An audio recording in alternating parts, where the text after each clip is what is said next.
பாத்து. மெதுவா மெதுவா வா. மீரா, நீ எங்க இங்க? அதாவது நீ இங்க, நான் கேட்ட குரல் இவ்வளோடதா? ஆனா அம்மாடி நீ எப்ப வந்த? அப்புறம் உன்னோட காலுக்கு என்னாச்சு? அது வந்து அது ஆக்சுவலி அத்தை, உங்க வீட்டு முன்னாடி ஒரு பைத்தியம் பிடிச்ச எருமை மாடு என்ன இடிச்சிருச்சு. அதனால லேசா சுளுக்கு பிடிச்சிருச்சு, அவ்வளவுதான். பைத்தியம் பிடிச்ச எருமையா? அதுக்கு புழு பிடிச்சு போக. அம்மா நீங்க என்ன பண்ணிக்கிட்டு இருக்கீங்க? எதுக்கு என்ன இப்படி?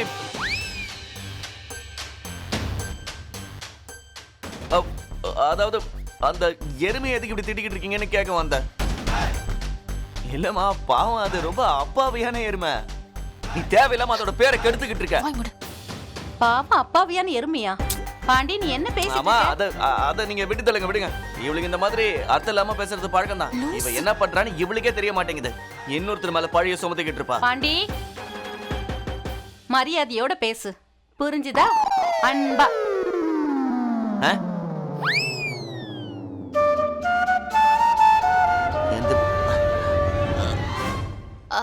சரி அத்தை, நான் வீட்டுக்கு போறேன். அட இருமா, நீ உன் அண்ணனோட சேர்ந்து போயே. ரன்வீர் இங்கதான் இருக்கான். அண்ணன் இங்க இருக்காரா? அவன் நாட்டாம கூட உள்ளதான் உட்காந்துருக்கான். அப்புறம் அப்படியே வீட்டுக்கு போறதுக்கு என்ன அவ்வளவு அவசரம்? கொஞ்ச நேரம் எங்க கூட இருக்கலாம்ல. எப்படி பார்த்தாலும் நீ என் கௌசல்யாவோட நாத்தனார் வேற. வாமா, வா வா வா வா வா, பத்திரமா பாத்து வா. வா வா, பாத்து பாத்து.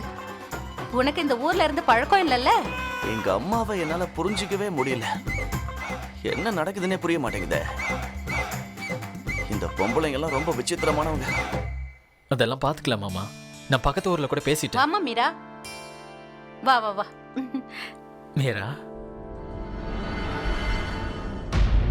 மீரா, என்ன என்ன என்னாச்சு? உன் காலுக்கு என்னாச்சு? அண்ணா ஒண்ணு நிக்காத, நீ அங்க வந்து உட்காரு. வா, உட்காரு உட்காரு. உட்காருமா, பாத்து உட்காரு. பாத்து. வேற எங்கேயும் அடிப்படல? இல்லண்ணா. அது அத்தை, நீங்க மருந்து ஏதாவது வச்சிருக்கீங்களா? இல்லண்ணா, வேண்டாம். நான் மருந்து போட்டுக்கிட்டேன். இப்போ ஓகே, நான் நல்லா இருக்கேன், எனக்கு ஒண்ணும் இல்ல. ஆனா என்ன மீரா, என்னாச்சு? அட ஒண்ணும் இல்லங்க. இவள ஒரு பைத்தியம் பிடிச்ச எருமை முட்டை வந்துடுச்சான். இப்ப நல்லா இருக்கா இல்ல? பைத்தியம் பிடிச்ச எருமையா?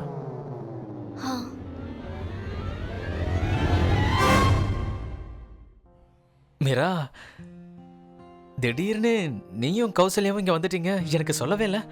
என்கிட்ட சொல்லியிருந்தா நானும் உங்க கூட வந்திருப்பேன்ல. அட மாப்ள, முதல்ல நீ ஸ்வீட் சாப்பிடு. இந்தா, ஹோலி நல்வாழ்த்துக்கள். இப்ப இந்த இனிப்பு மாதிரி உன்னோட வாழ்க்கையை என்னைக்கும் இனிப்பா இருக்கணும்பா. அம்மா மீரா, இந்தாமா நீயும் சாப்பிடு. எவ்வளவு அழகான பொண்ணு. கடவுள் வாழ்க்கைய என்னைக்கு இதே மாதிரி இனிமையா மாத்தணும். சரி, நான் போய் ஆரத்தி எடுக்கிற தட்டை ரெடி பண்ணிட்டு வரேன். நீங்க சாப்பிட்டுட்டே இருங்க, உட்காருப்பா. சரியதா.